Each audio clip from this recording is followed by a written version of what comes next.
This video will provide a general overview of menu setup in the Restaurant Manager backoffice. Menu setup is where all menu items and prices are entered into the system for use on the point of sale stations. Due to the complexity of menu setup, it will be broken into many individual topics. In this video, we will not be adding or modifying any menu items. Adding, editing, and customizing menu items will be covered in additional menu setup video tutorials. Before we can begin, we need to start the back office. I'm going to use the shortcut on my desktop to start the back office. If you do not have a shortcut on your desktop, you can find the Restaurant Manager back office under Start, All Programs, Restaurant Manager, then look for RM Back Office. Once the Restaurant Manager back office opens, you will need to enter your 4-digit security code and then press OK. Now that the back office is open, you will find Menu Setup under Setup, Menu, Menu Setup. You can also quickly access Menu Setup by pressing the Control key plus the letter M. Located on the left-hand side of Menu Setup is the menu tree. This is the only static element in Menu Setup.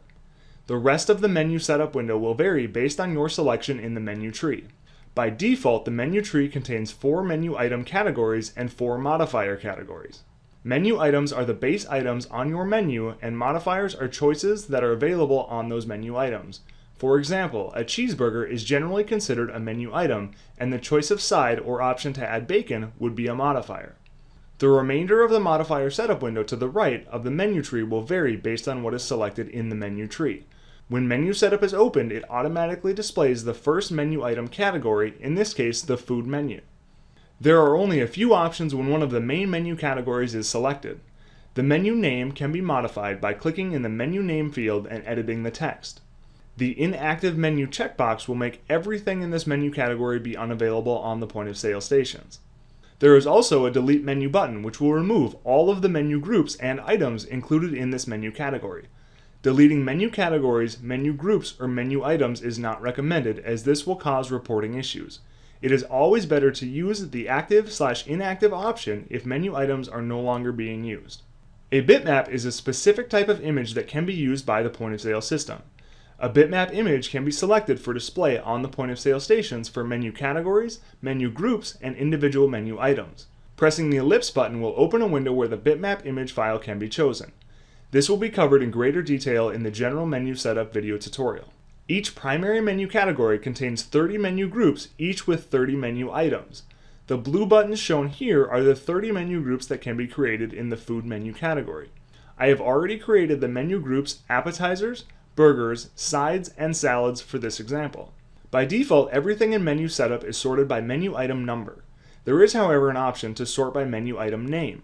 Below the menu tree, there are 2 buttons, Sort by Item Number and Sort by Name.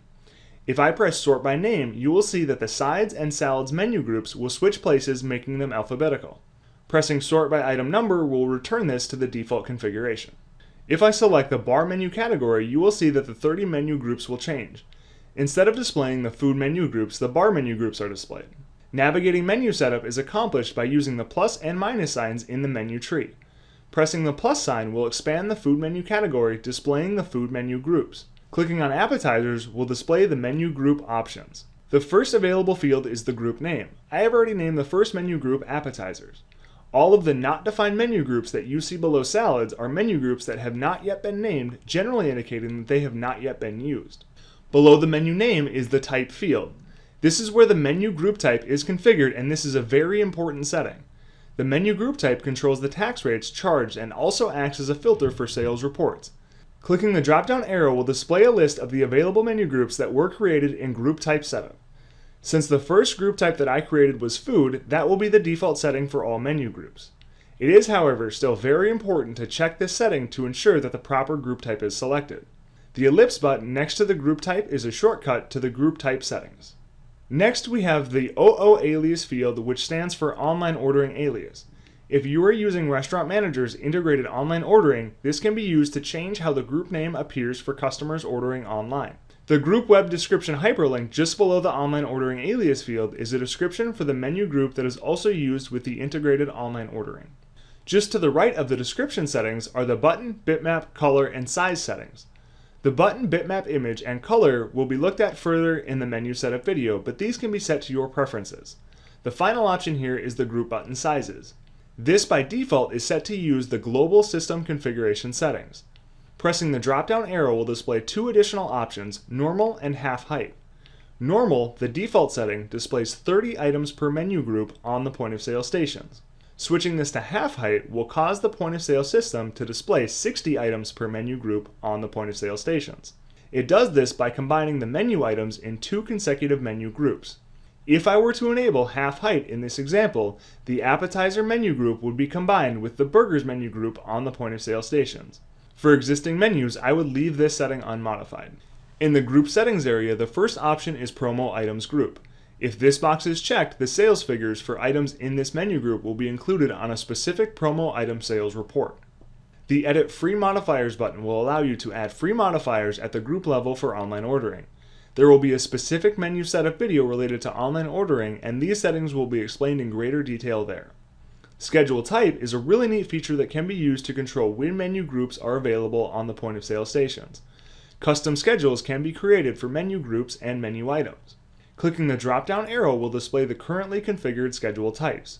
If I select Monday Special, for example, this group type would only be available on the point of sale stations on Mondays. Next, we have the categories hyperlink. These categories are different than the menu categories like food menu in the menu tree.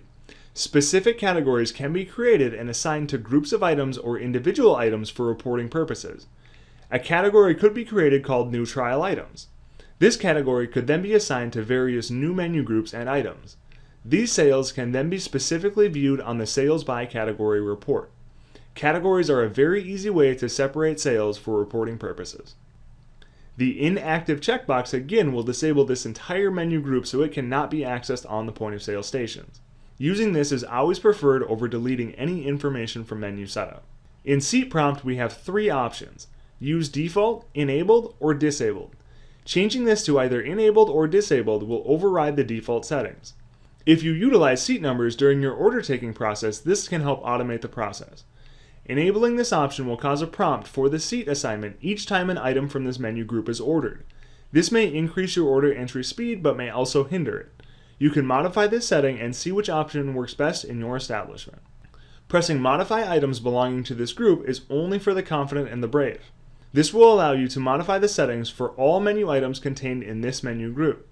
If you are not 100% certain that you understand how this works and the changes that you are going to make, I would shy away from using this tool.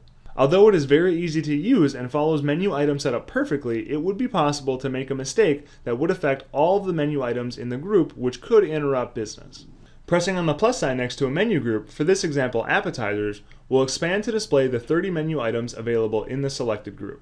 The remaining options that were not covered in this video will be covered in videos specific to their function. Menu setup is the heart of the point of sale system containing all of your menu items and prices. When looking at an overview of all of the available options, menu setup can seem overwhelming. The best part is that a lot of the available options can be left at their default configuration. Adding and editing menu items, which is covered in the general menu setup video, will display how easy and simple modifying your menu in the menu setup really is. This concludes the menu setup video overview.